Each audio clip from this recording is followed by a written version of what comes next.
What is up, everybody? What is up? How are you doing? How are you doing? It is your host, Lon Phillips Sullivan, the host of LSU Odyssey Live.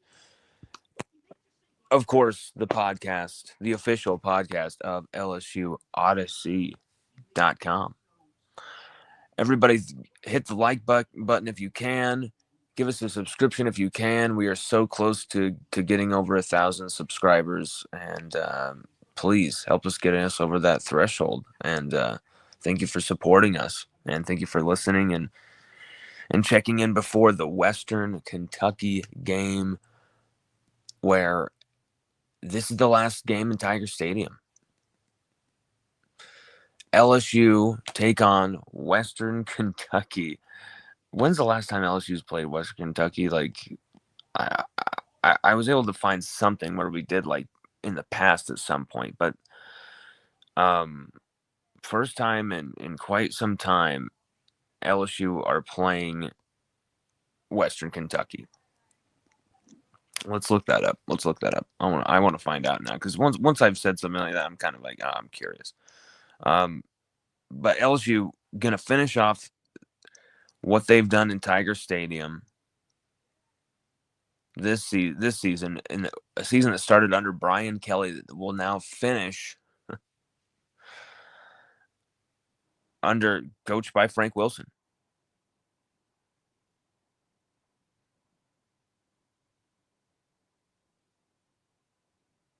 The last time LSU and Western Kentucky played was 2015. Okay, 2015. Brandon Harris, and that was the Brandon Harris era. LSU won 48-20. Okay, satisfies my lust for knowledge.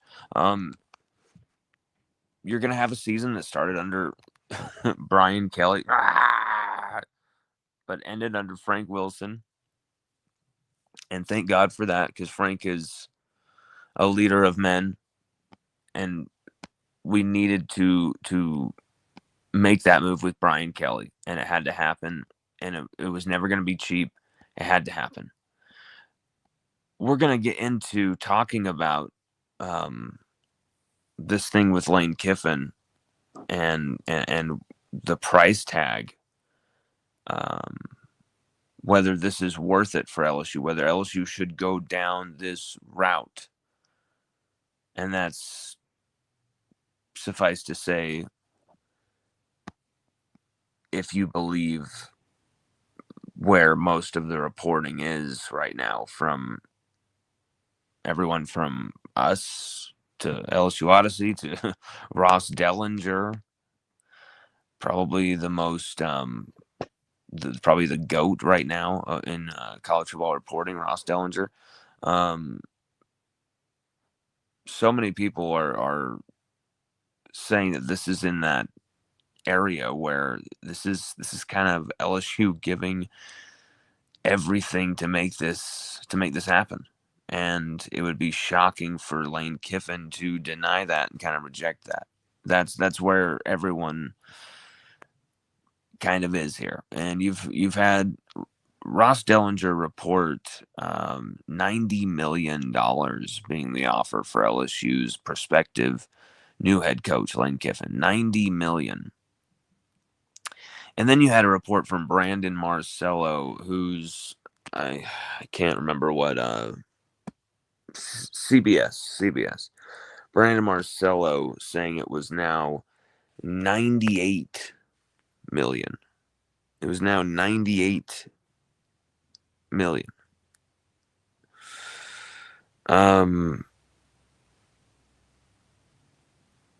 You have some sections of LSU's fan base, not too many. Most are head over heels kind of excited for this type of a move.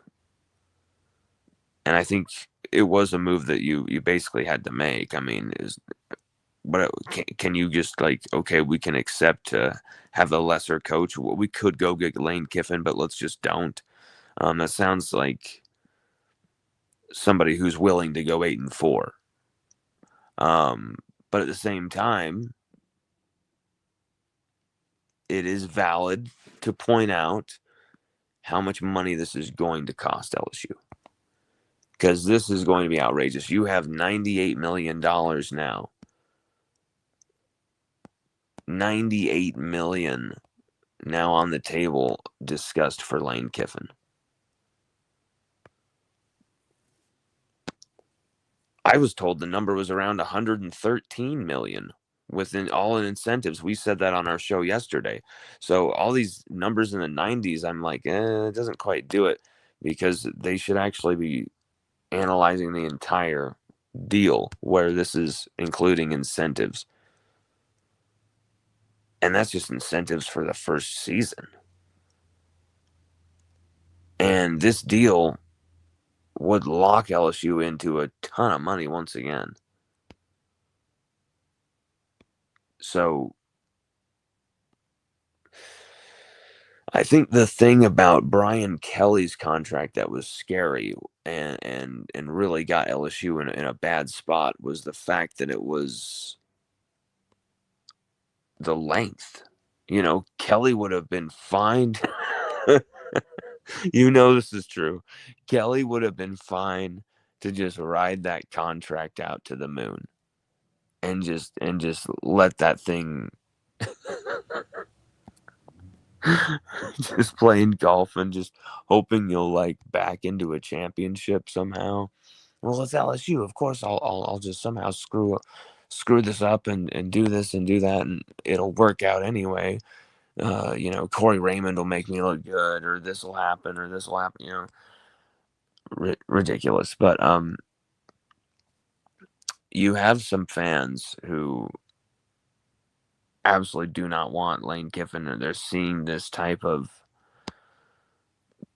duplicitous vibes where things are being, he's going checking out Gainesville, and he's checking out this school, and he's doing this and he's doing that. And I'm not too offended by that. I'm not too bizarre. I don't think it's too bizarre. And then you've got some people saying this is a guy who's willing to leave his team before the playoff. And I'm kind of like, hey, that's bullshit too, because Ole Miss are pushed into this moment to make this decision now. And LSU are pushed into this moment to make this decision where they have to go for Kiffin all in right now. But you've got Kiffin forced to entertain these offers right now in a way, because they're only going to come now or they're going to have to move on. And then you've got Ole Miss forced into this moment of, we've got to get looking for our next coach, and whatever their kind of moral vibe is about this, you cannot coach this team into the playoff. And it's like, I don't understand that. But we had this comment from a fan who it was my reaction to this Christopher Hobbzilla. Some of these Florida fans, guys, are absolutely. Have you guys seen some of the stuff some of these Florida fans have been posting?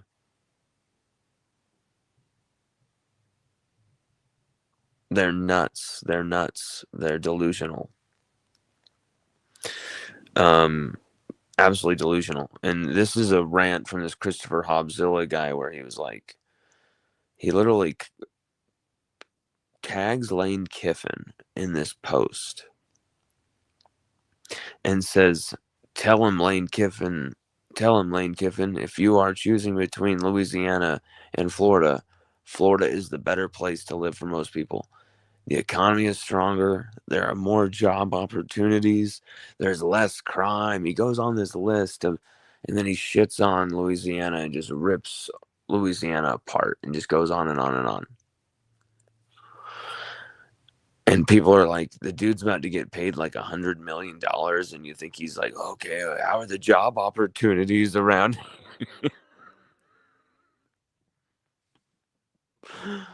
Does this place have good ethics? And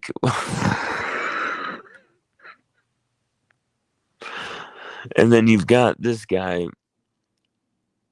let's effing go, $21 million 21M, I should just say, because it doesn't say million. So what am I saying? It's 21M. And he says, having grown up in Slidell, New Orleans, Baton Rouge, and lived in Sarasota, Florida for 10 years, he is 100% correct. He's saying that, like, Florida is better economically and all these other ways than Louisiana. And he says, I hope he goes to, then he says this is an LSU fan, okay? He says, I hope he, meaning Kiffin, goes to Florida. So we're not doing this again in 2 years and another $50 million buyout. Dude can't stay in one place. Never hire a job hopper who would leave his team's late season playoff run. My response is basically like saying, whoa. He's not leaving. He's being forced in that spot. Everyone's kind of being forced into this spot of having to be the shark, go for someone else's coach. And then the team that we have to cut you loose. We're not going to let you coach a team that you basically built. Not basically, definitely built. We're not going to let you coach them in the most successful season in our university's history. We're not going to let you do that, even though you've put us in a Sugar Bowl, which was another, I think, probably the biggest game they had ever played in. Ole Miss. The Lane Kiffin era has been very good to Ole Miss, very good to Ole Miss. And so I don't know why Ole Miss AD Keith Carter wouldn't hold on to Kiffin if there's no distractions and things like that. Let him coach the championship game, right? But here's why that's not going to happen. And here's why things might be done before we even get to this Egg Bowl game. And I'm going to tell you straight up from what I've heard. Every player I've talked to, except for one within and around Ole Miss, has been like, this atmosphere is not good. This atmosphere it cannot last. And there's nothing that he can do to fix this, because he has lost the locker room. They know he's leaving, but he will not look them in the eye and say what he's doing or where he's going, and he's just kind of being Wizard of Oz about it. Now that worries me, because we are getting a different version of Kiffin at LSU if he decides to come here, which it's looking like that's where everything is headed. This is what we've said since Thursday. We wrote an article on Thursday at like 7 p.m. at night or something, where we said, everybody,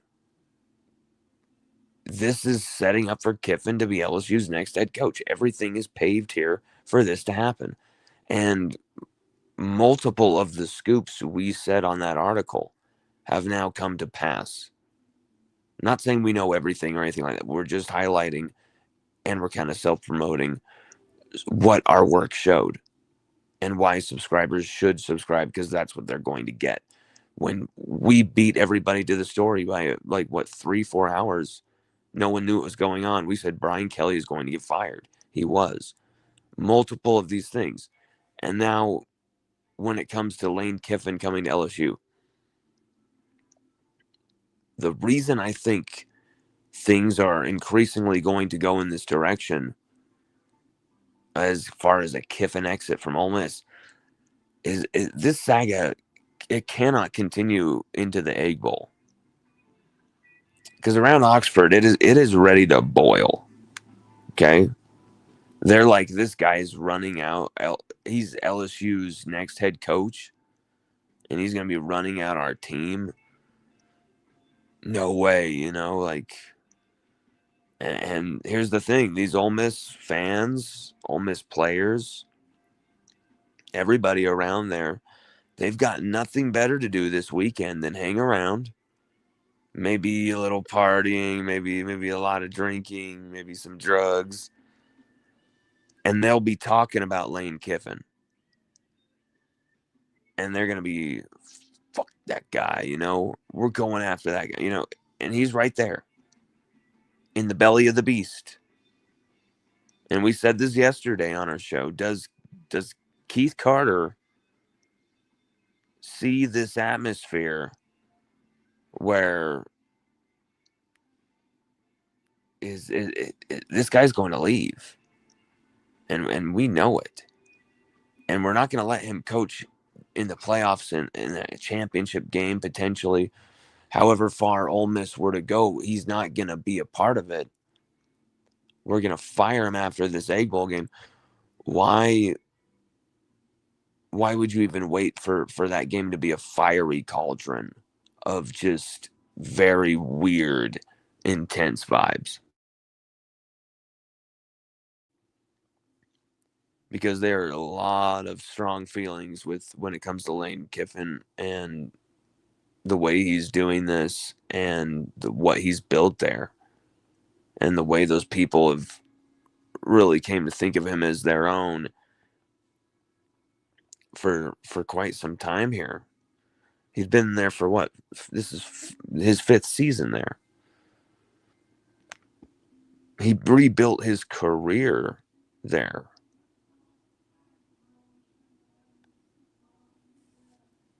But now things are kind of pointing in that direction that not only is there, it seems that it's almost completely untenable for him to return to Ole Miss unless dysfunction's what they do or something. And they're just like, we have to have a huge public drama fest, and then okay, we could have just decided this in an hour meeting that took some turns, but let's just do this in public. Like, who knows? Cocaine is a hell of a drug. Who knows? But Keith Carter could see all this intense vibe and hatred against Lane Kiffin and say around town, around Oxford, and say, like, man, we cannot have another Tennessee, especially during a game, the Egg Bowl, nonetheless, in our most important season, right when our players are about to go off and hopefully go on a run in the playoffs.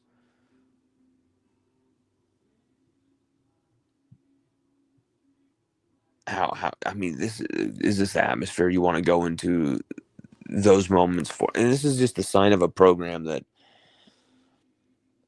they haven't been to those places as LSU has. And even we can rip on them as much as we want, and I do, but as much as even Florida has, Ole Miss hasn't. Ole Miss has never even been in an SEC title game. You heard me right. They haven't even been in an SEC title game.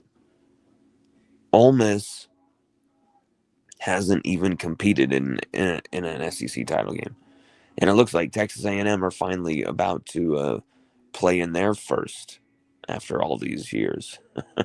But Ole Miss has been in the SEC a lot longer than A&M, and they've never been in the SEC title game. So this is a program that Kiffin has elevated and taken to that next level. Now you wonder if he goes to LSU, is given, I should say, the keys to the kingdom. Where can LSU go? Does LSU just go into the stratosphere under Lane Kiffin?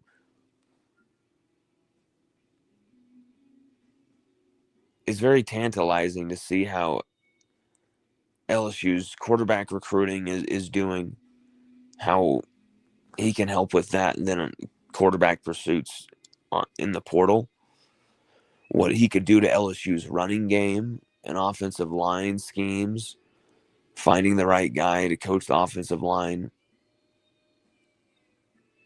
The one thing I do not want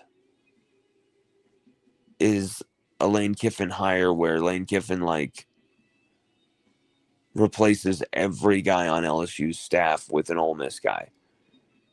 You've got to retain Corey Raymond. You've got to retain Frank Wilson. You've got to retain a guy like Austin Thomas behind the scenes 100%. I mean, he can't go anywhere. And that's the one thing is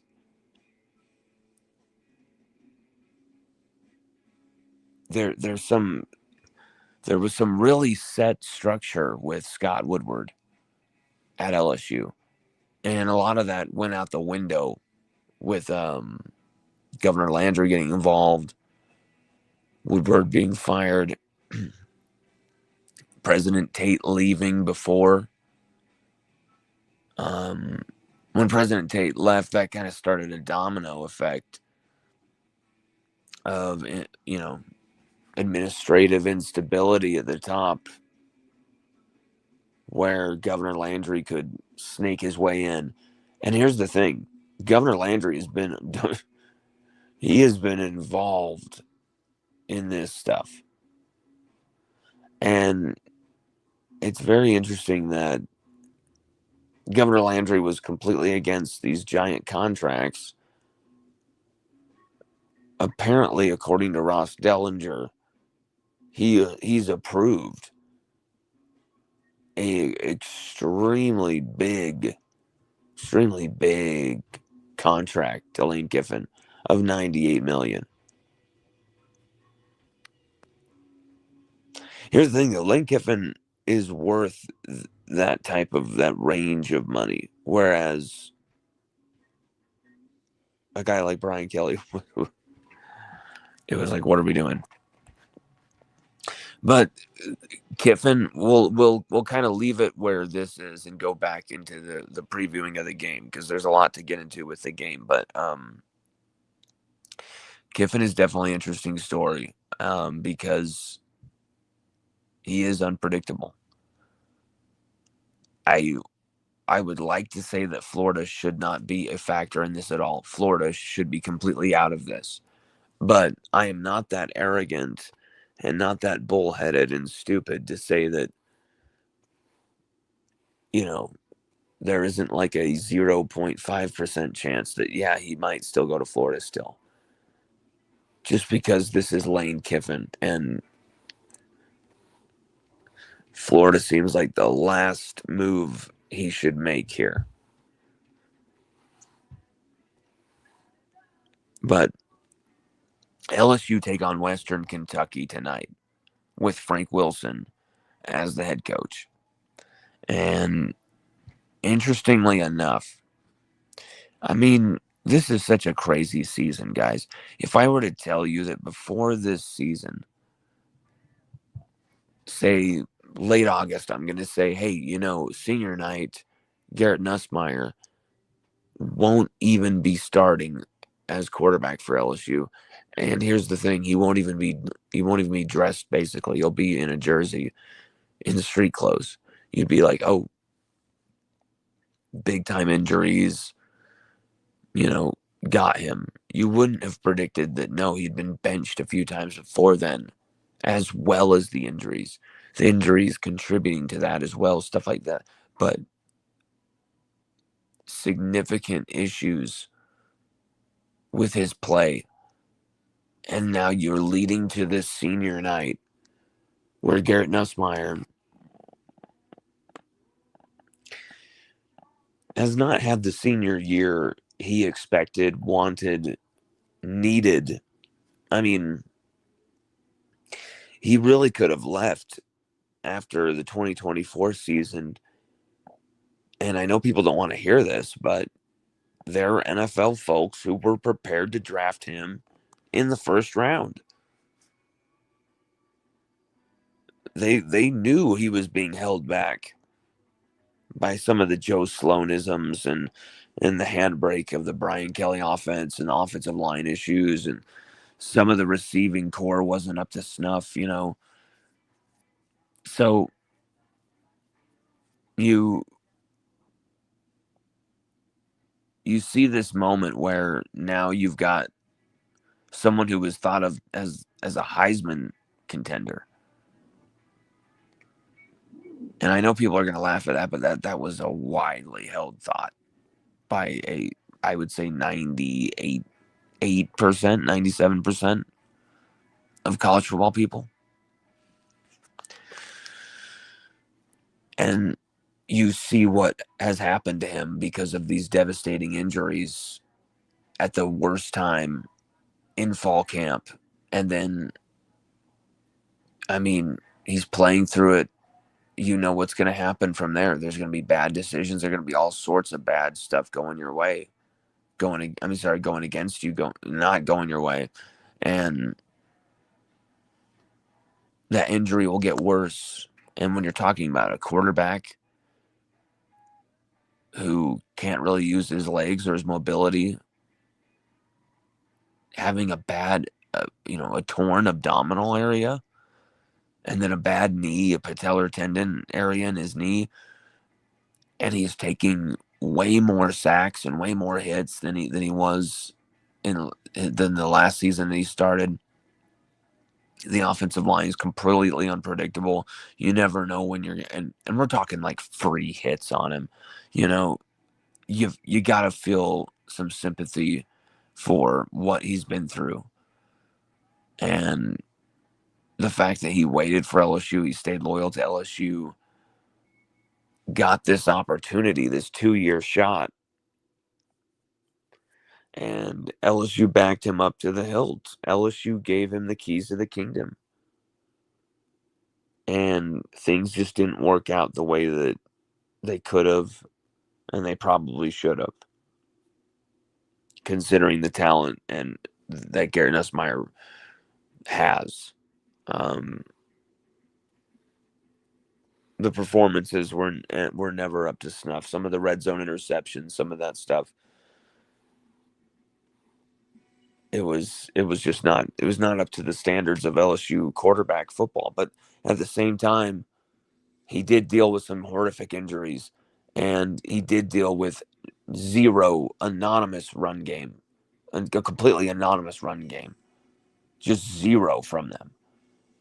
And then an offensive line that in 1 year they were good at pass blocking, but they couldn't block, to actually get something going on the ground to save their lives. And then in 2025, just a pounding from everywhere, and very little running game to speak of as well. And then on top of it, horrific injuries, and then you're making bad decisions, and you're not reading the field correctly. You're rushing things. You're off your game. Things went downhill fast for Garrett Nussmeier this season. And on senior night, I feel really sad that he can't at least play a part in it, because the loyalty that he showed LSU, the dedication he showed to LSU, I think his dedication, his loyalty to LSU, his heart, all that stuff, like, that's got to be commended and respected tonight, on all nights especially. I would love to see the crowd give him an ovation and stuff, because it didn't work out. Yeah, he didn't win games for LSU. He didn't win a championship for LSU. He didn't come anywhere close. He didn't play that well. He was kind of handed the thing because he waited. But it is what it is. We took the shot. Everyone was behind him. It didn't work out. Let's have some class. And in his stead, starting in the second consecutive game, and is willing to burn his red shirt for these last few games, is Michael Van Buren, guys. Michael Van Buren. He has no problem burning that red shirt. It's remarkable. It's a remarkable story. And when I was on the Tiger Rag show this week, there's a link to that on the show, on the site of LSUODYSSEY.com if you want to hear that. Or on, of course, Tiger Rag's YouTube. Glenn Guilbeau actually brought that up where he said Michael Van Buren doesn't even care. He wants to burn that red shirt. I'm like, I know it's very strange. Like, and Glenn said maybe he wants to put up film, take advantage of this opportunity to put up SEC film once again. Started at Mississippi State, now has this chance at LSU for a few games, a chance to put up film before he puts himself into the portal. That's something else that Gilbo said could be a possibility, but then, I don't know. It's something to think about. And that's another reason why you'd want to hire Lane is just the guy's great at bringing in quarterbacks and developing and coaching quarterbacks, maximizing quarterbacks. And at LSU, you've seen where we put all the other pieces around. If you get the pieces right at quarterback, you're usually going to win a national championship. Michael Van Buren starting his second straight game. It's an interesting night for him because this is a game where he could really go off. This is a game where Michael Van Buren could really put up some yards, put up some touchdowns. Will this offense allow him to do that? He's got the legs. I would like to see him have less hesitation when he sees gaps, he sees openings. Just take off, boy. Go. See the gap, go. Because he's got the speed, he's got the ability to do it. At the same time, he's not Michael Vick, he's not Jaden Daniels. And I would like to see him sharpen up his passing game a lot more, his passing touch. And you saw him start the game last week kind of out of sorts, kind of just throwing it up there, having some real struggles.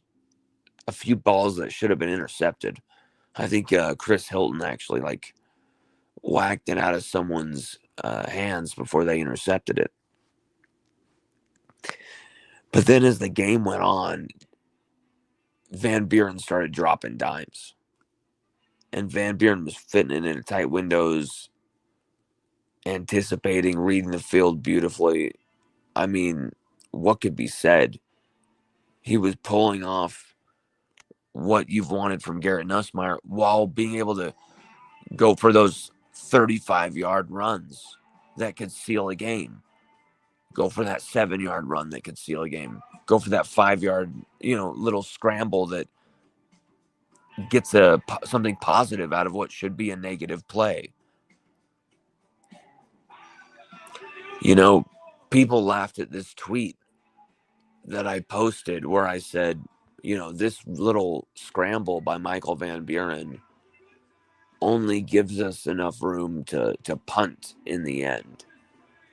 But this is a large improvement over what we had before, because if we don't have that 4 or 5 yards that Van Buren gets and then gets out of bounds,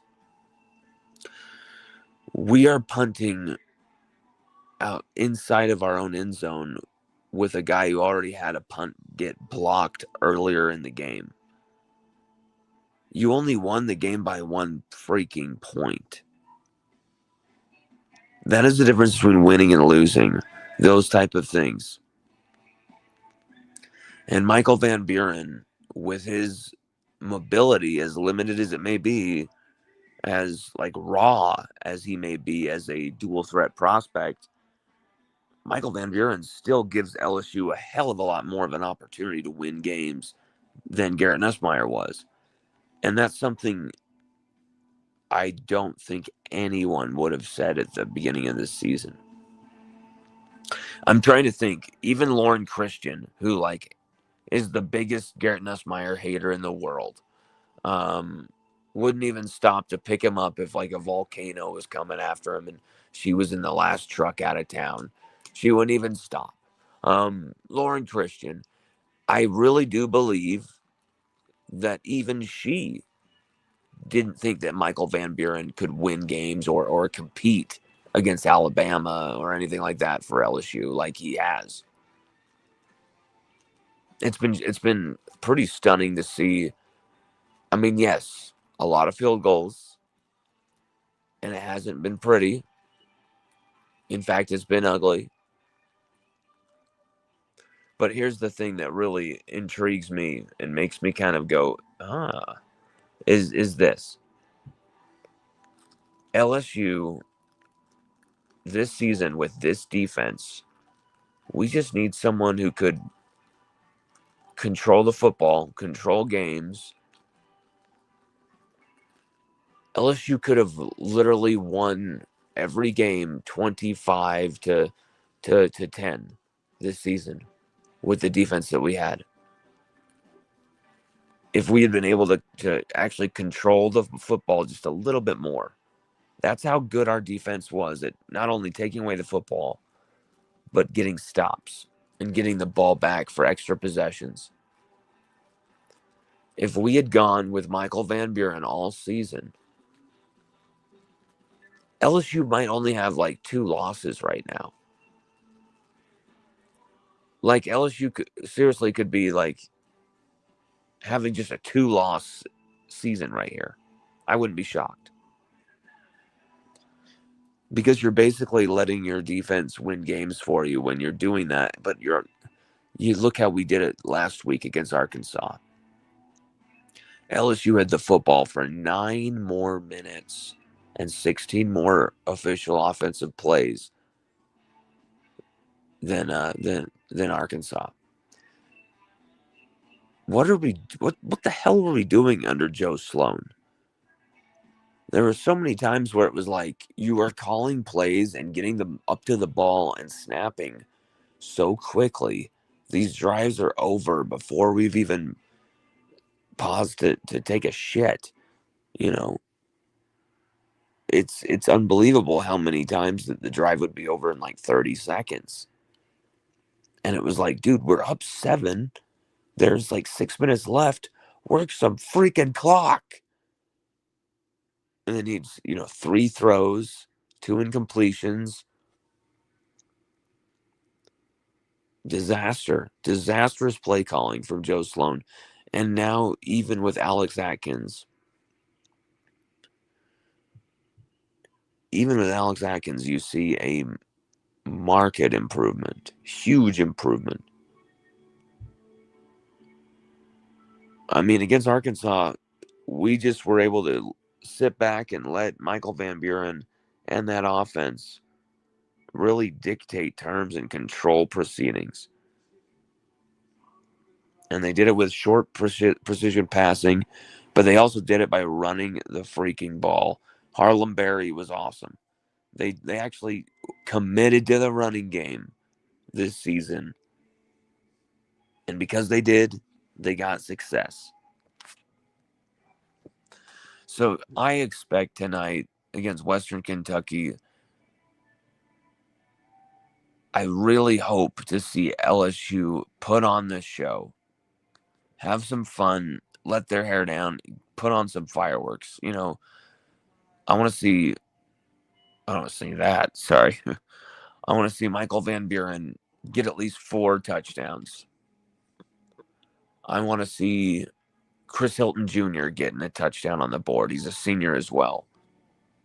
It's a senior night for Chris Hilton Jr.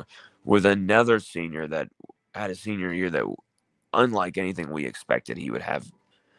I mean, if I were to tell you that Chris Hilton Jr. would have 0 touchdowns and be completely healthy in 2025, you wouldn't believe it.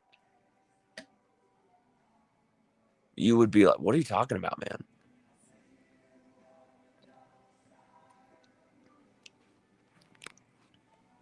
It's unbelievable what has happened this season with a lot of disappointment to go around for some of our biggest players or thought of biggest players.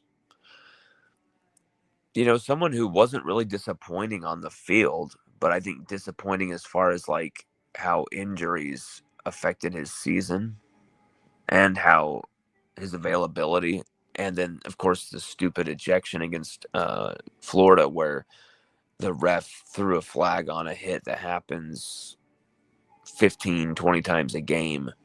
And Witt got ejected from the game just 3 plays in against Florida. But Witt Weeks only being able to play in 6 games this season has been also a big disaster for LSU.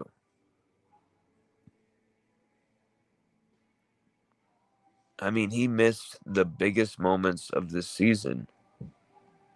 He played through Ole Miss, South Carolina, hurt, and actually had a really good game against South Carolina. Played okay, well enough against Ole Miss. We should have won that game with a little more offensive help. And then he goes down. You miss him for A&M, Alabama, Arkansas. I mean, that's a huge stretch to miss. I mean, I remember we missed Mekhi Wingo, who was an All-American for the LSU Tigers. 2023, he was out for the Alabama game. He was out for the A&M game. He was out for these big time games right when we needed him most. Comes back at the end of the season, gets 2 sacks in a bowl game, like shows his impressive brilliance. I'm just saying that LSU have been missing those key guys, and one of those guys has been Witt Weeks. And you've been missing him since South Carolina.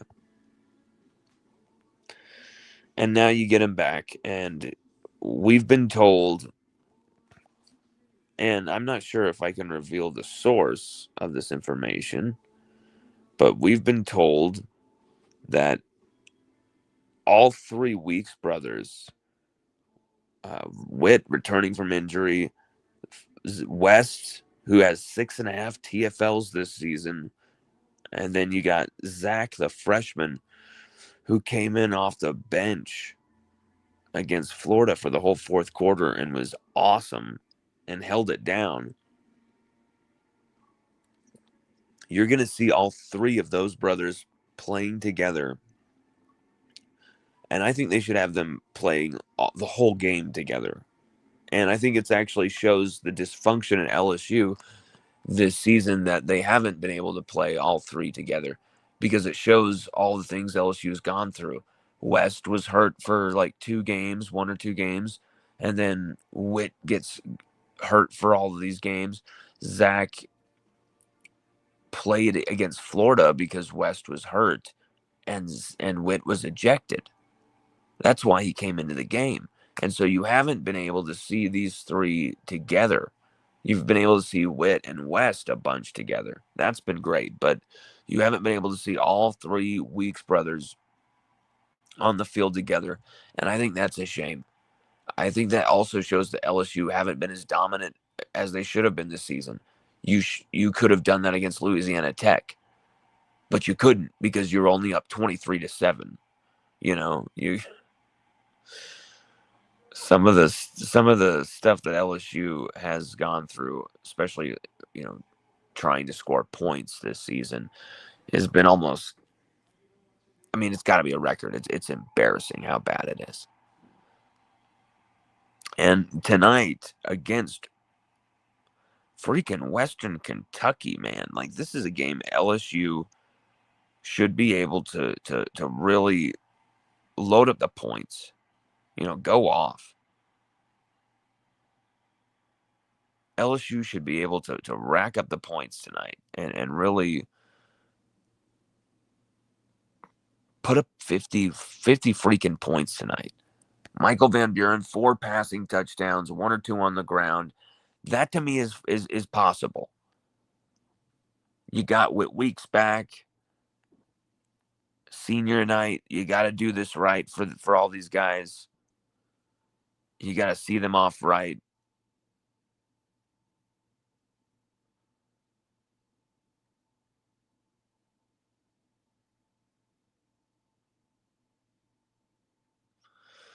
This is a game that a lot of people are going to overlook and maybe not pay too much attention to. But these are type of games that I feel reveal a lot of inner truths about teams to me, and the true depth of a team, and the true balance of a team, the true talent, ability, makeup of a team. Not only how you finish games like this, you don't let, you're up 41-7 when the starters go out, and then, or no, say 41-0 when the starters go out, and then you allow like 15, 20 points by the time the game over, and it's kind of like a 52 to 25 type of scoreline when it's like, this is a team you should be shutting out. Those type of things tell me a lot about a team, but also I'm not looking for that. We already know what this team is, okay? What I'm looking for is individually who's still invested, because those guys are likely to still be around. And truth be told, who's on the field, that's also likely to tell you who's going to be around. Remember when we reported that Caleb Jackson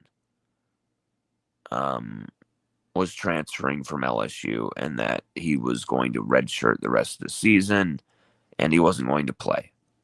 Remember when we reported that? And we reported in our report that Caleb had his father had told us that information. And then his mom comes out and says, like, hey, how dare you take this down? Like, if you want to know the truth, ask me, blah, blah, blah, blah. And they all denied it. Well, Caleb has not played a snap since that report. He has only played 4 games exactly. And you want to know how many snaps he's played this season? He played 10 snaps this season. 4 games exactly, only 10 snaps. 33 yards total receiving. And then how many yards rushing? And then 16 rushing yards. And people were saying that report wasn't true. Well, it looks like, unless he's willing to burn an entire season of eligibility for no reason in the last 2 games, it looks like that was kind of obviously a correct report as well. But even though the entire internet was going after me that day, I don't expect anyone to really apologize or at least make note of it. But it is kind of funny to bring up because it's like, wow. So that whole situation came to my mind because I'm thinking about, players who are going to not be with us next season, players who are not going to continue with LSU. And I think when you go through the list of some of the potential guys, maybe some of these guys are going to be, maybe some dead weight or whatever. Oh, it's okay if we lose that guy. We don't really need him. I think LSU really can't afford to lose too many guys here. Like, you really need to retain as many players as you can here, because you're losing a lot already.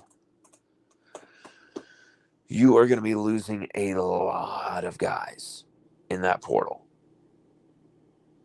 I mean that's right. That too in the portal, but then also to the NFL draft. You're going to be losing a lot of guys to varying different situations or reasons. And that's something that LSU's got to be ready for.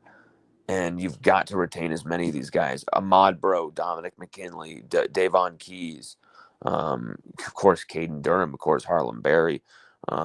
You've just got to make sure you can retain as many of these guys as possible. Anyone with a scrap of eligibility. I'm not sure. Does Barian Brown have any eligibility left? I don't know if Xavion Thomas does, but if any of those receivers do, You've got to keep them for one more season, some of these guys. I know Mansour Lane is going to the NFL. We know AJ Halsey is likely to be, I think he's out of eligibility as well. And he's been easily one of LSU's best defenders this season. He's one of LSU's best overall players, AJ Halsey. He has been incredible. Harold Perkins, interestingly enough, was shown on the senior night uh, graphic made by the team, made by LSU's official site. It was, Nuss, Guillory, Chris Hilton, a few other people, and then Perk. What? It was very strange. It's very strange. Very strange.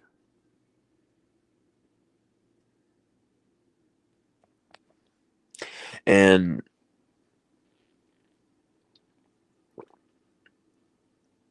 does that mean that this is Harold Perkins' final game in Tiger Stadium, second to last game as an LSU Tiger? Or does that mean he's going to the NFL? Because if someone's advising him that now's the time for him to go to the NFL with another season of eligibility, you can earn however much money. Like, dude, you need another season. Like, we still don't know exactly how to maximize you on the football field. Can we figure that out first? Like, can you at least have a wire to wire complete season like you did in 2022 and when they actually finally started playing him? See, that's another thing. That just only a half of a great season there because he wasn't really played much until that Auburn game. And it's just there's these stretches of seasons where he's played in the wrong position or tears his ACL in 2024. It's and of course he was able to get a red shirt for that season, so he's got another year in the can here. Um, Harold Perkins can come back. The question is, will he do that? Will he do that, or will he go into the portal and go to one of these other schools? Likely, we've been hearing Texas Tech as a school that he could join. Texas Tech. But we've seen the best of Harold Perkins the last few weeks. We've seen it. We've seen the best of Harold Perkins the last few weeks.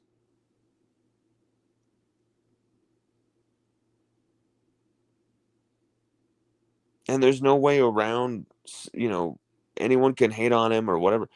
You can rip on, oh, he hasn't had the best. You can say whatever you want. We've seen the best of Harold Perkins the last few weeks, though. He hasn't completely redeemed this season. No one, I think, can really completely redeem this season. And I think that's not totally on the players. I think it's more on the coaches than the players. The coaching staff has really let down these players offensively and from a leadership perspective with Brian Kelly, what he was bringing to the table. But you've seen since Frank Wilson's come back into taking charge.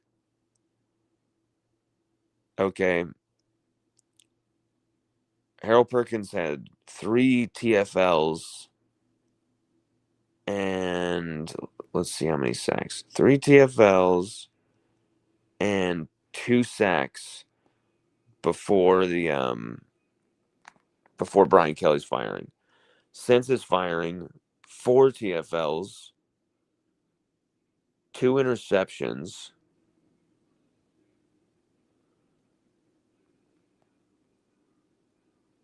4 TFLs, 4 sacks. Let's make sure that again. 4 TFLs, 2 interceptions, 2 sacks, a forced fumble, and a fumble recovery. he has been, I mean, outside of a game where he had 2 pass breakups against Florida, really stuffing the stat sheet with his interceptions, the fumble, forced fumble, and fumble recovery, the strip sack play where he creates it and recovers it against Ty Simpson. Um, the game against Clemson, you know, there were moments at the beginning of the season against Clemson, against Florida, against Louisiana Tech, where you felt like Perkins was going to be an animal this season. That he was going to be unbelievable. And here's why I don't completely blame Perkins. Is it Perkins' decision to not be a spy on these quarterbacks? Or is that Blake Baker's decision? Because last time I checked, I thought that was Blake Baker's decision as defensive coordinator, not the player on the field who can override him, right? Don't you get benched for stuff like that? So my point is Harold Perkins isn't really the one we need to be blaming for his lack of understanding of where to be positionally on a field. It's the coaches who've coached him, who haven't been able to develop him, to get him to a place where this is where he feels best. This is where he can attack his best. And guess what? Guess where you've seen him attack his best? At the star position. So why did he start moving him? Why did Blake Baker start moving him more inside, more internally, more centrally, like an old-fashioned linebacker? Why did Blake Baker start doing that? As the season went on, as 1 week went out with an injury and then another week's went out with an injury, he just Blake Baker, for some weird reason, kind of shifted him into being an old school linebacker, and we'll stuff the box with all these bodies, and we're against these rushing teams. We'll stuff the box, and it's like, brother, keep him in that free roll and let him hunt that quarterback. Let him just haunt that quarterback's mind. And instead, they tried to make him what he isn't again. They tried to, it just makes no sense. And you've seen him kind of more in a free roll the last few games. And what has he done? Maybe not completely taking over games, but he's been absolutely incredible.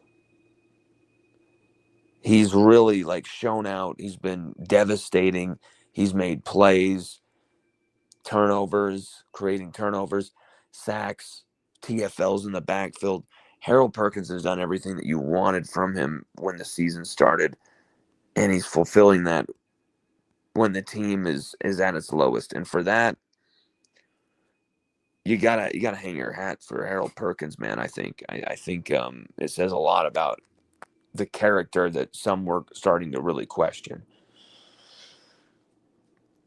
I think it also says a lot about Frank Wilson and his ability to say, "Hey, I'm going to demand accountability out of you, MFA.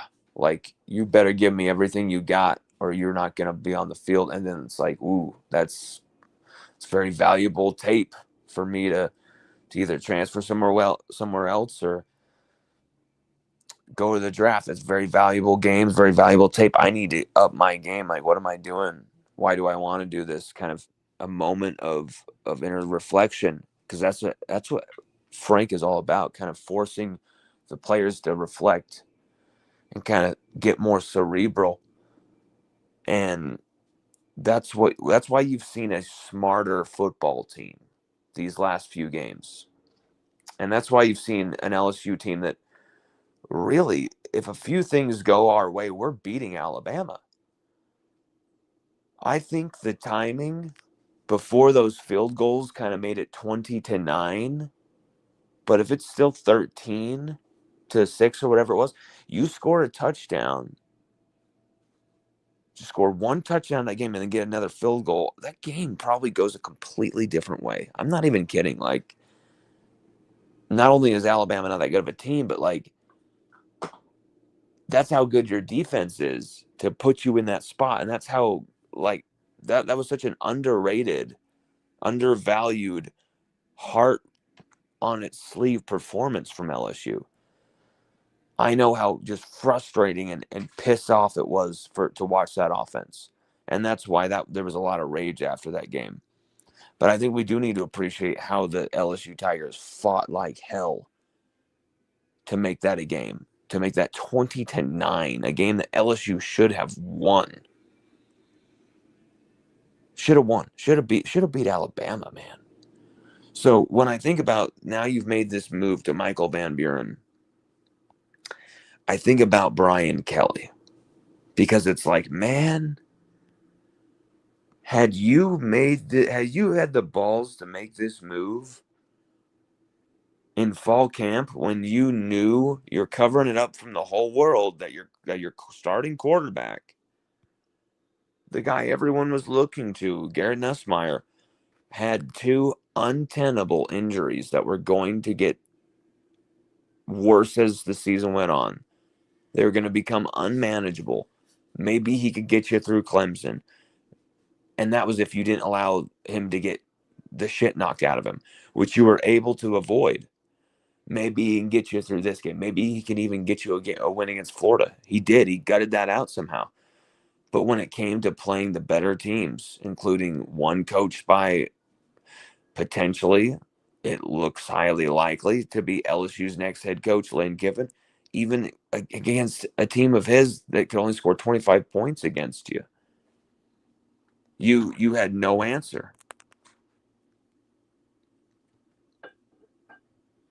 All you needed from your offense this season was to score just 1 or 2 touchdowns a game, control the football just a little bit more, and then kick a couple field goals. And we're winning probably every game but like 1 or 2. That's how good this defense is. I know people want to say, oh, they can't stop a running quarterback. Okay. But if you give them extra breath by controlling the football, you give them extra time controlling the football, extra time to kind of figure shit out off the field. They're not just running out there, their backs to the wall every damn snap. That makes an entire world of difference, and don't pretend it doesn't. Instead, all we did was turn the football over, drive after drive after drive, and it became unwatchable slop. Because the offense is bad. But if you had Michael Van Buren in there, who could at least navigate the pocket with his not being injured and his mobility, his enhanced mobility, being able to get away from some of these hits, all that stuff, man, you have something that, as conservative or ugly as it might look offensively, you could beat anybody with this defense and an offense that can control the ball for potentially 5 more minutes, or even like you saw last week, 9 more minutes over the opposition in a wide open year in the SEC.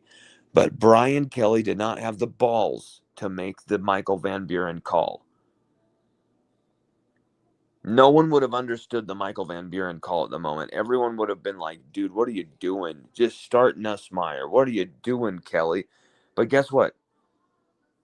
Kelly knew how hurt Nussmeier was, which was what we were reporting at the time. Nussmeier is a lot more injured than a lot of our fans are grasping right now.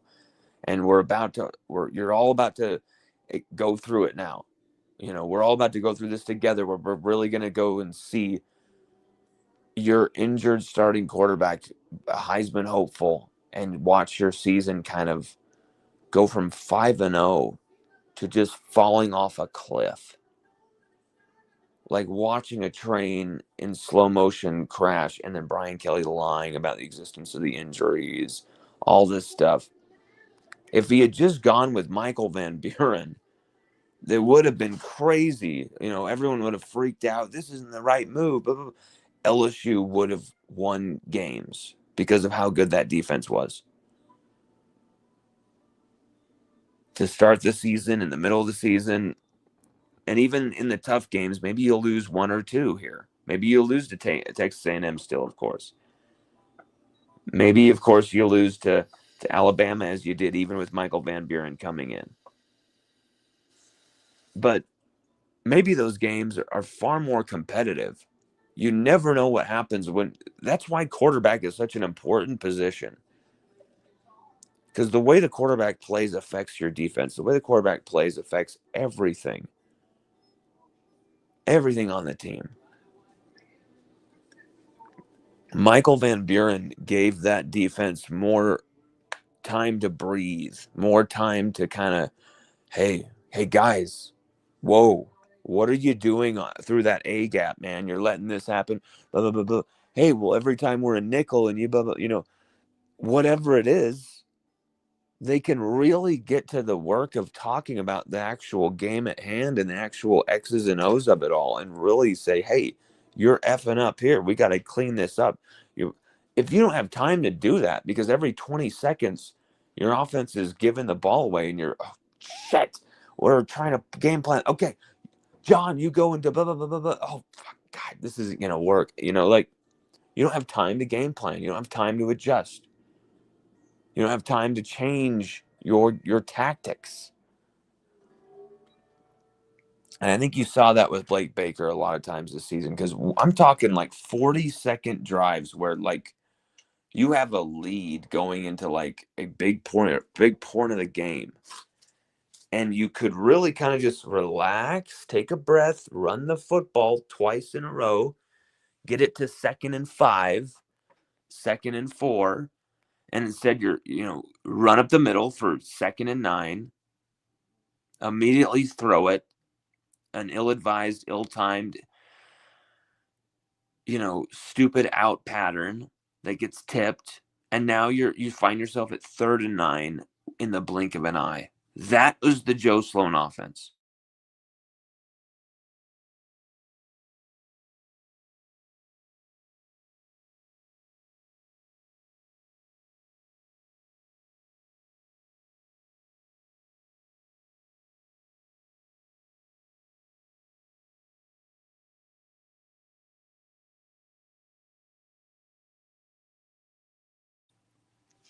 Tonight, I want to see LSU really just pour this on.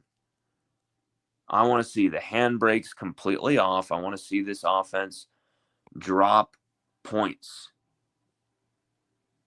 Just rack up the points. This is the opponent that you should be scoring the most points of the season against. I get it. There's Southeastern, but one up that and go for 60. Like, rack up the points. This is the time. This is the opponent. Go for it. And this is a game where I'm going to be watching very carefully to see which of our guys are kind of tailing off. Which of our guys are invested in for this next season? Which of our guys are thinking that the portal might be the place for them? Amicat1 says, if not Lane, I want John Gruden. Bro, are you trolling me with the John Gruden mention? Do you really think John Gruden can even coach a team right now?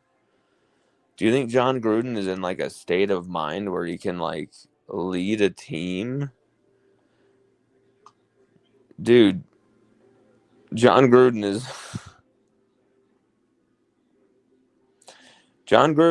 is not going to be a coach.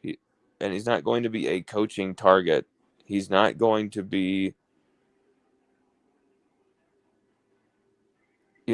this big time coaching. Oh, we got to get Gruden. Gruden is washed. This is like saying Norv Turner is like the next LSU offensive coordinator. We got to get Norv Turner. Bro. And it's like, I'm not shitting on Norv Turner. I'm not talking shit. I'm just saying that the game has passed some of these guys by. Bo Pelini, another one. We found that out the hard way, didn't we, at LSU?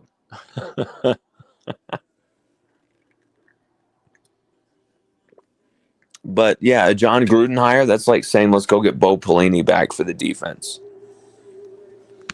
And no, I don't think Coach O is the right pick for your defensive line coach either. I think he could be like a defensive line analyst. I think there's specific things that he can teach the defensive line, but that are really good. But the defensive line, as you saw, has kind of passed him by too. When you saw, okay, what happened in LSU's 2021 season? What happened? Coach O took over the defense and was coaching the defense not for Durante Jones. He took it away from Durante Jones. And that's why when that was changed, when Scott Woodward came in and said, "You're fired, we'll let you finish out the season," he immediately gave the responsibility of being the actual defensive coordinator back to the actual defensive coordinator, Durante Jones. And that's why you saw LSU hold Alabama to 6 rushing yards against Alabama and actually get it going, start making turnovers, creating plays. You saw that defense take a whole turn when Durante Jones started taking over. And guess what was the lead kind of tip of that spear? Was the improved defensive line play. So my point is when Coach O was stepping in and taking over that 2021 defensive line, we were terrible. And we were letting guys go for 240, 250 on us, letting teams rush for 300 on us, letting UCLA, letting Chip Kelly's UCLA literally bend us over. I mean, so I guess I'm trying to say is that I think, in my opinion,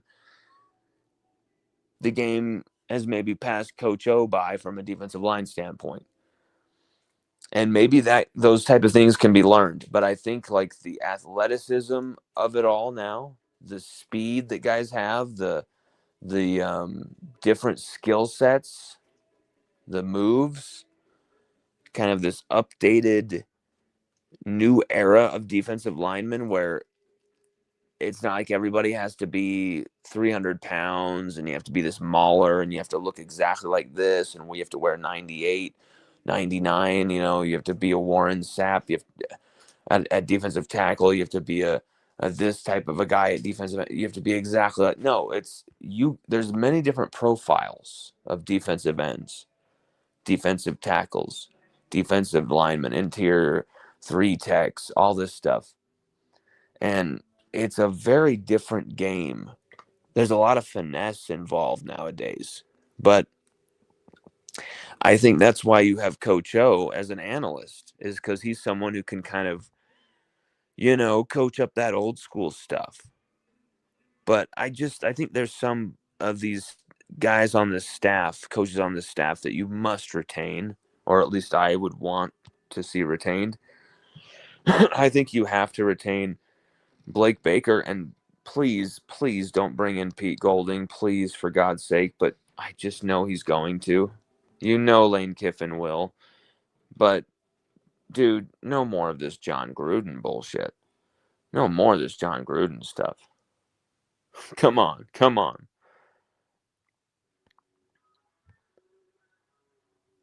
Amicat One's responding to our news of the Weeks brothers, all 3 of the Weeks brothers playing together for a series tonight against Western Kentucky, which is about to kick off in just over an hour. We're about an hour away from kickoff, and we're going to see all 3 Weeks brothers on the field together at once. What does everyone think about with that? Because that's something that I think is terrific. I think that's something that should have happened already. I don't know what has taken that so long. I think Zach Weeks has proven himself as an above average contributor at linebacker when he came in the fourth quarter as a true freshman against Florida and against a running quarterback. Maybe not. I may take that back. Maybe not a purely running quarterback, but DJ Lagway, a guy who can definitely make you pay with his legs. And you had Zach Weeks as like a spy at times on him, and he's like matching DJ Lagway, mirroring him everywhere he's going, right off the bench because Witt was injured and West was injured and Witt was ejected 3 plays in. You had Zach Weeks doing that in the whole fourth quarter and balling the F out as a true freshman. Like, what are you doing not playing a dude like that more? And so I'm excited to see Zach Weeks on the field. That's it. You see, that's the thing right there. While people are kind of, oh, well, Nussmeier isn't playing, this guy isn't playing, so I don't really care, blah, blah, blah. I'm very, very invested and into the idea of watching Zach Weeks play linebacker at LSU. I think he's going to be a fantastic player for the Tigers. And then I also want to see the 3 brothers play together, of course. But I want to see Jacobian Guillory get another tackle for a loss, or a couple, hopefully. I want to see him create a turnover and really pad the stats. Because Jacobian Guillory's had his best season at LSU. And it took 5 years, 5 long seasons for him to get to this place. Recruited the year after the 2019 season, Jacobian Guillory. And it's taken him this long to where big number 90 is having this huge impactful season, 2 sacks, 4 TFLs, 8 quarterback pressures. He's been an absolute monster. 17 tackles, but 12 of those 17 were for stops, which is statistically a play where he's stuffing an offensive ball carrier at the line of scrimmage or behind the line of scrimmage. So we're talking about plays like where he jumps over the goal line on that 4th and goal stop against Arkansas. We're talking about all these myriad of TFLs that he's had. I mean, say what you want about Jacobian Guillory, his long kind of ride to get to this spot, and he hasn't played a ton this season. He started to clock the snaps as the season's gone on. But hey, guess what? That's the LSU taking care of the guy and not rushing him back from that Achilles injury. They actually let him work into the season and get into the flow of things. And even though he hasn't played as much as he could have, that maybe would have helped his draft stock more, they did the best thing for him to like help him have longevity, Jacobian Guillory. Because now Guillory is going to be able to probably get a 5th, 6th round draft pick spot and get a chance on a team. And maybe Guillory is able to make a team, make a spot, and then start really carving away an identity on a team and making plays. And then actually being able to dig himself in there and entrench himself as, I'm someone who's going to compete for a spot. I'm someone who's going to contribute on the field. And then you've got a dude who can really start for you at defensive tackle. And Jacobian Guillory, he really showed a lot of abilities that you didn't expect from him. You expected him to stuff the line of scrimmage, clog the line of scrimmage, clog the gaps, and maybe get like 1 or 2 TFLs and maybe a half of a sack. Like, that's what you expected, like, statistically from him. And instead, what you got from Jacobian Guillory was a ton of penetration, a ton of plays in the backfield, a ton of like just absolute mayhem, 8 quarterback pressures for the defensive tackle. You saw him have his best season. And I'm very, very happy for Jacobian Guillory that, like, let's hope tonight he can continue to kind of pour that on, finish the season injury-free, but also take advantage of this time against a lesser opponent. Get a couple sacks tonight. Jacoby Guillory's also, even though it just counts as a batted pass, I wish they could do something statistically to let the people know, but Guillory also has batted a pass in his career that was intercepted. So, he's contributed directly to a few turnovers. He just hasn't really gotten credit for them much. So, let's hope tonight the dude himself can get a pick or something crazy like that. I also saw Ashley, my friend Ashley from Twitter, was saying she was hoping Chris Hilton, just get Chris Hilton a tutty. My God, get the dude in the end zone. And I agree. I don't know what has happened this season. If that's on him, if it's on Cortez Hankton, he fell out of favor with Hankton, or if he fell out of favor with Sloan, or fell out of favor with Kelly, or if Chris was not doing his job well enough. Whatever it is, I'm mystified by his lack of involvement. I'm mystified by Chris Hilton's complete anonymous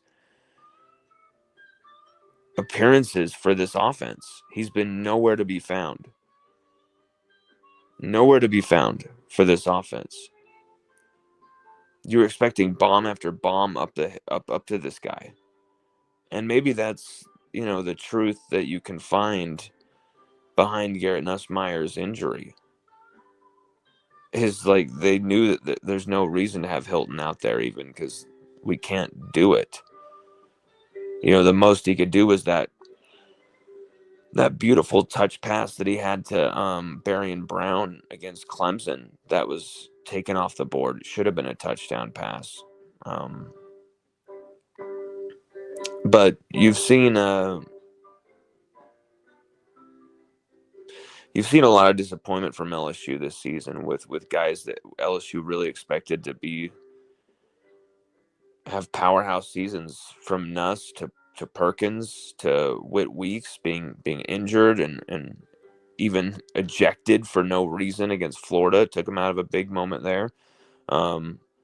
You really, Caden Durham was nominated for the freaking Maxwell Award. He's on the Maxwell Award watch list. That's not just for the best running back. That's for the best offensive player in the country, Caden Durham.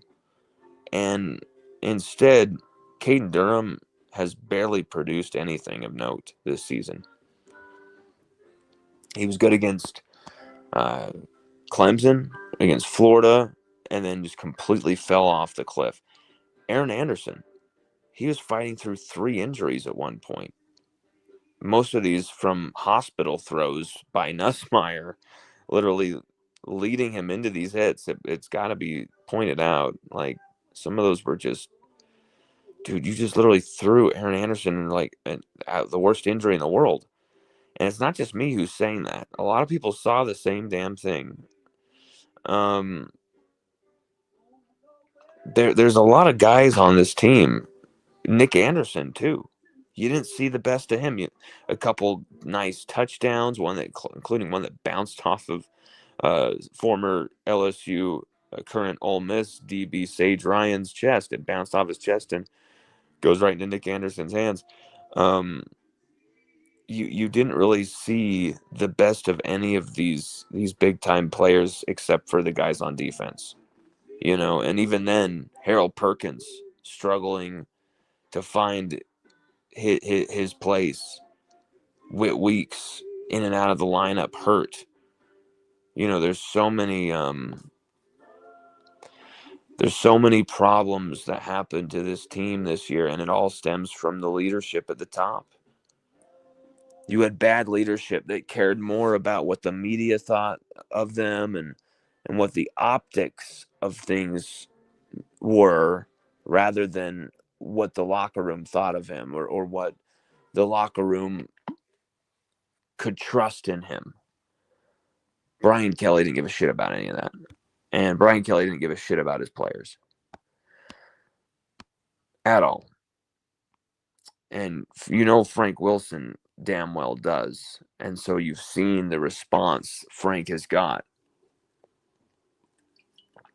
from a bunch of boys that were hurting. These were guys that were at their lowest, and they needed Frank to take the bull by the horns and really put his best foot forward for this team. And man, he's done a hell of a job so far.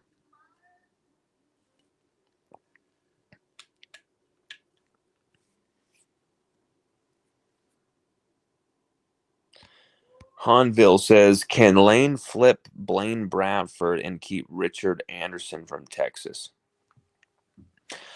The whole Blaine Bradford thing, the whole discussion bores me, I gotta say, because yes, great player, love to have him. Is he going to change his mind in the last second? And it's something that none of us can see coming or can control. Like, probably. And that kind of shit just drives me nuts. And so it's kind of like, okay, it'd be great to get him from Ohio State, flip him back, keep him back home. And then it'd be great if Richard Anderson, of course, who I think Big Rich Anderson is pretty much the anchor of the defensive line class. And you got him and Lamar Brown together in this class. It'd be a devastating thing to see Big Rich Anderson leave the state of Louisiana, especially going to a place like Texas within the SEC, Texas A&M, something like that. That would be terrible. It'd be a big hit, because Big Rich Anderson is someone who's he's got that. I don't know how good Big Rich Anderson is going to be, but he will have that locker room presence that you can't coach, that locker room tenacity and intensity that you cannot coach, can't develop it. There's certain leaders there, and there's some guys that aren't. He's a young leader, and he's someone you've got to have. So Rich Anderson, if you have to up the money, do it. Up the money. And that's why you can't let go of guys like Frank. That's why you can't let go of guys like Austin Thomas, who can make these type of moves. Sherman Wilson, I'm not sure what Sherman's future is going to hold, but it'd be cool to see him retained as well, regardless of his personal feelings about me.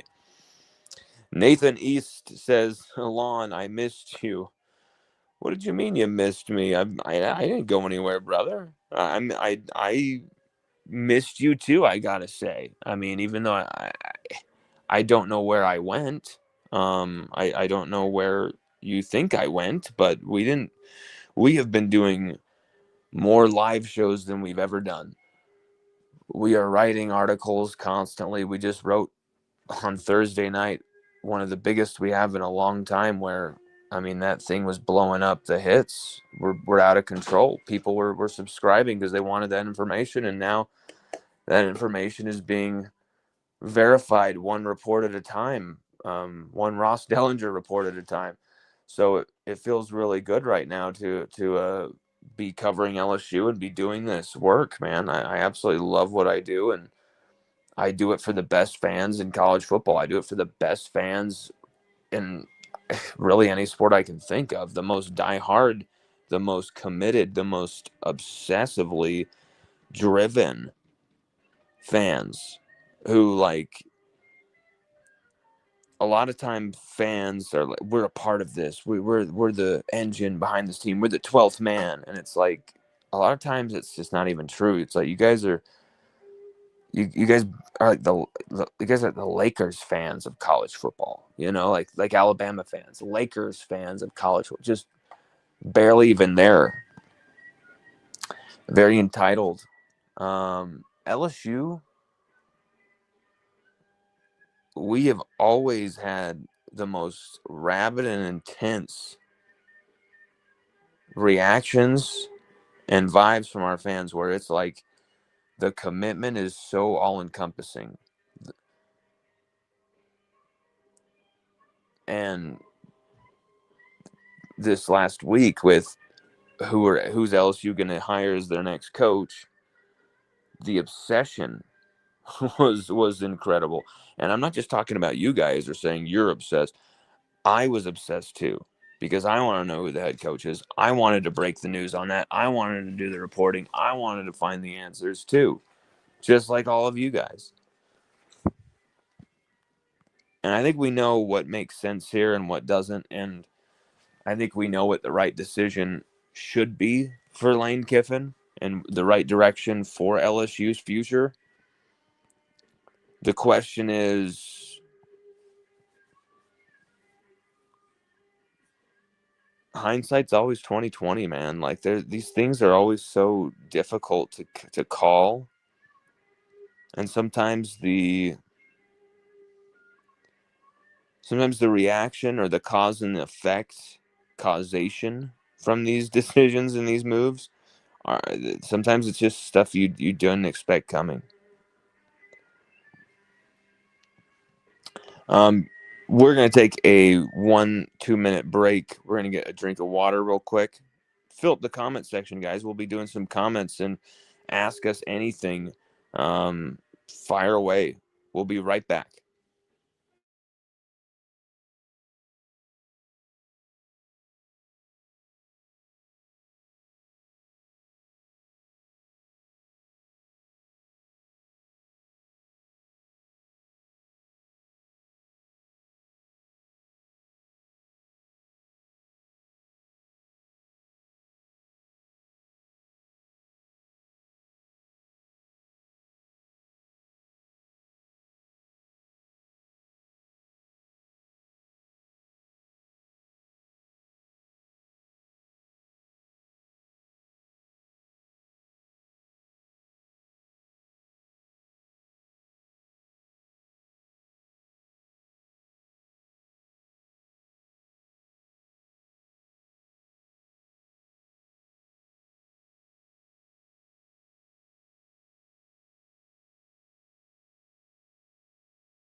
All right, we are back after that short intermission to get fruit by the foot out of our car, of all things, and to get ourselves some water.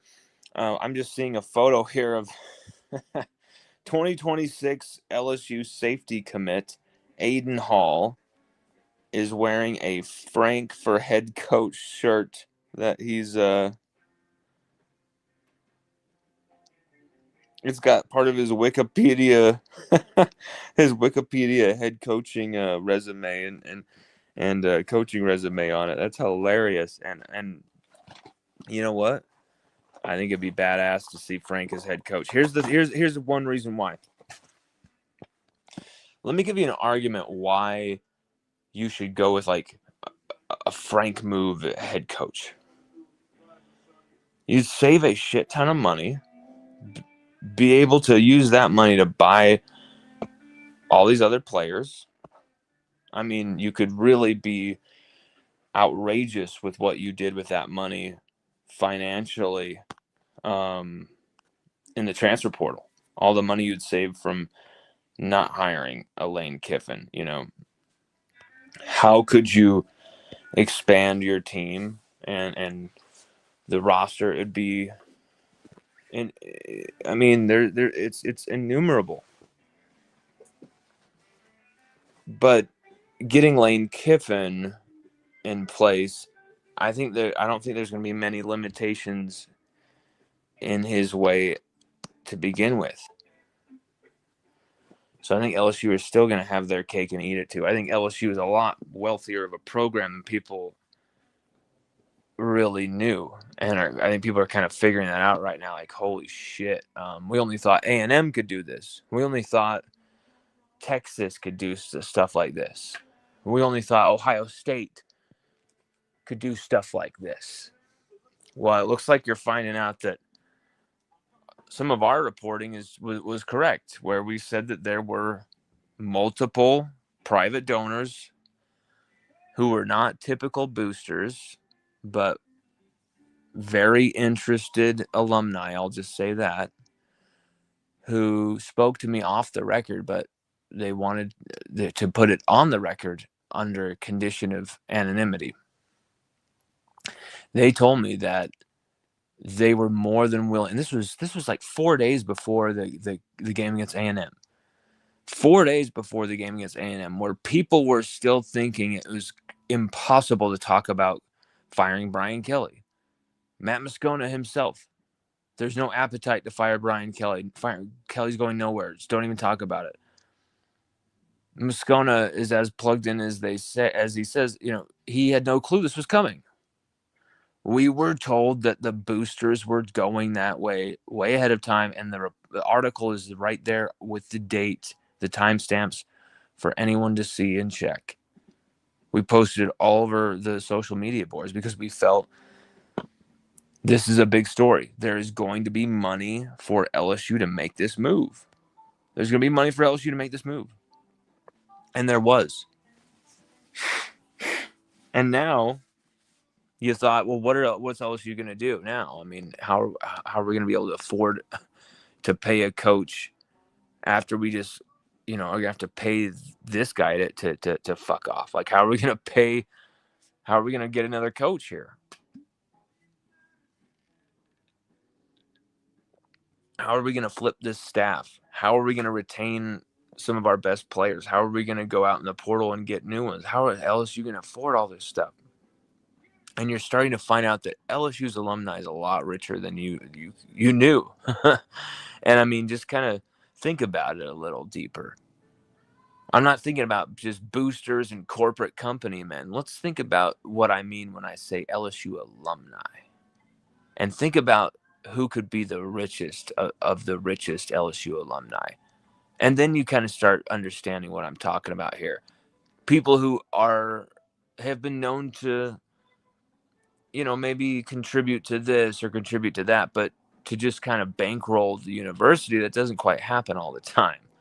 But when LSU was in dire need, these people stood up. And that's the reason that they came and talked to me first. They said, we don't want to do this publicly. We don't want to say, hey, basically fire Kelly before the game. But we're prepared to do that if they're going to keep Kelly after this game. But we're going to make sure that this doesn't come to that where we're having to all come out certain voices and say, fire Kelly or else, we're going to just make it happen if he loses to A&M. And I was very intrigued by that story. We put the story out there, and lo and behold, the loss to A&M was as bad as you could have expected. And Kelly was out just like that because the money was there to make it happen. So you think that the money won't be there to get Lane Kiffin or flip the staff. You're wrong. It's there. And I am intrigued by the idea that, yes, LSU is spending all this money and we could reinvest that money into the NIL and the transfer portal and get the players we really need. Sure, but we're probably still going to be able to get that money anyway that we would need for the portal.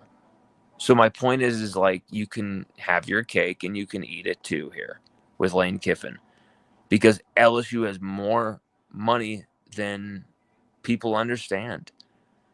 And we've been an outlet that has been trying to say that. There's some LSU media places that try and kind of push a narrative that LSU doesn't have the financial pull, that LSU's struggling financially, that LSU has lost a bunch of money and then they have to do. And then there's some LSU outlets, media outlets that understand exactly how much money LSU has and probably feel like, okay, this is even ahead of my understanding. Like this is gonna really go deep, deep pockets here. And maybe some people don't really understand just how much a lot of different accomplished alumni at LSU, or people even just, they don't have to be alumni, but people who love LSU connected, have donated or whatever in the past, how much money they will be willing to fork over to make it happen. And I think people kind of, only Texas A&M, only Texas, only Ohio State have that money. Well, LSU has proven they've got that cash.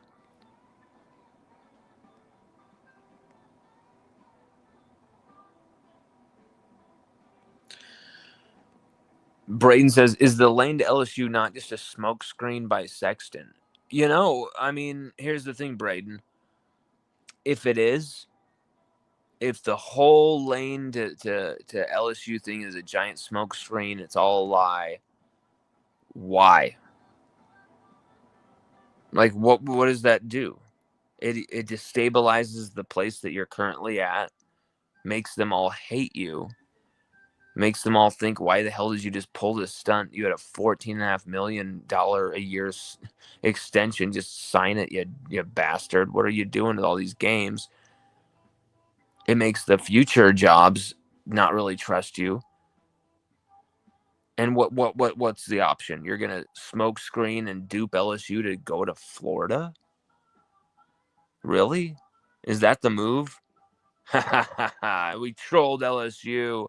We showed that the most successful team outside of Alabama of this century in the non-poll era, I should say, actual championship era, only outside of Alabama, the only team that could, succeed in the Saban era outside of his shadow and win championships actually outside of his shadow as well, in multiple different eras with multiple different coaches and multiple Heisman winners, multiple first overall picks, all this stuff. You're really going to refuse that to go to Florida? You're going to dupe LSU to, yeah, we pulled off the smoke screen. Why? So you can get like 150 million from Florida? So what? Then you have like 10 million in NIL? You got DJ Lagway for one more season? Like what did that do for you? I don't think that's the move. If that's the move, good luck to them. I don't even care to report it if that's the move. Like if that's the move, I'm going to do a live show where I absolutely skewer Kiffin and say like, dude, we're going to be beating you on the way to national championships for years, and you're going to have to, spun these, like I think it would be the absolute stupidest thing in the world. But what it would do was completely confirm that Kiffin is, he will never be a coach at LSU if that were to happen. It's like, okay, doors shut forever, for good. Bye bye. You played games with LSU when LSU were willing to throw $100 million at you after we just did it for a coach we did not want, and we booted him out, willing to pay more than half of his contract to get him out of there. The antithesis of Kiffin, personality wise. And Kiffin could succeed at LSU like crazy. It might be the perfect job for Lane Kiffin. In fact, I think it is.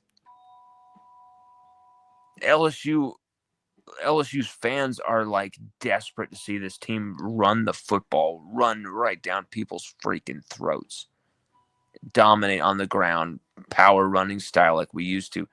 That's what Kiffin delivers everywhere he's gone. LSU have an establishment of being able to develop quarterbacks into Heisman winners or into, stat dominating studs. So you bring Kiffin into there, who's a quarterback guru, can maximize and get the best out of seemingly any quarterback he coaches, turning Matt Corral into a first round pick, prospectively, until his tragic torn ACL. Like, to me, it's like, guys, Kiffin, elevating the running game, the quarterback recruiting still continues to go crazy and to keep skyrocketing into the stratosphere now with Kiffin. And then you combine that with a defense that maybe not as good as this season's defense, but can still deliver the oomph. You got something special, man. And it's hard for me to see because we still got 2 more games left to enjoy of this season. But man, when I think about this season, I just think about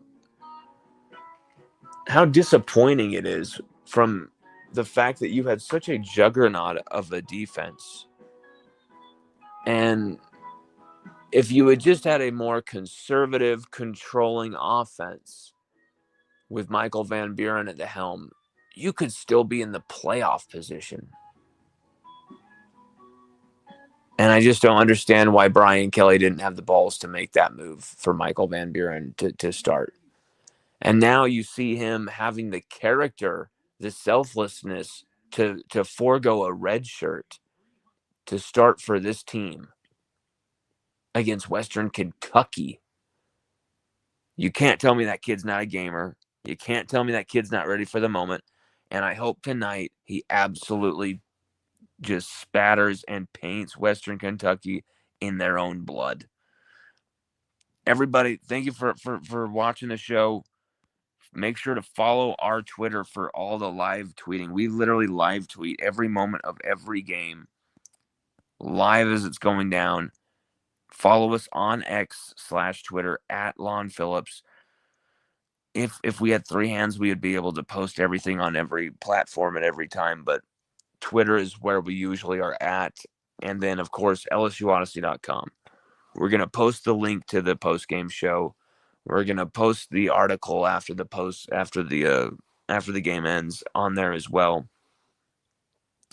And then check out all of our in-game content on X at Lon Phillips, on Twitter. And if you're on Facebook, we're also posting those links as well. Instagram at LSU Odyssey Lon. Everybody, thank you so much for joining us. Almost a 2-hour show. Our prediction is LSU 41, Western Kentucky 13. And have a celebratory senior night, hopefully. And I think we're gonna see a very exacting, intense LSU who are ready to celebrate and ready to rack up the numbers. I really do see that. I think tonight is going to be one of the more fun nights to watch LSU. So this is going to be a game for the real fans, for the real true fans. Who's really watching during the third and fourth quarter against Western Kentucky? If you're doing that, if you're watching a pregame show before this game, then you're as diehard as it comes. And you're my kind of people. Everybody, check out and subscribe, LSUODYSSEY.com/subscribe. And follow us on all these platforms at Twitter, at Lon Phillips, Instagram at LSU Odyssey, at LSU Odyssey Lon. And then we are Lon Phillips Sullivan on Facebook if you want to add us there on Facebook as well. Everybody, I hope to just see you guys rocking in the free world after LSU completely just obliterates this Western Kentucky team. Everybody, have a good rest of your night. We'll be talking to you soon, and see you for the post-game show.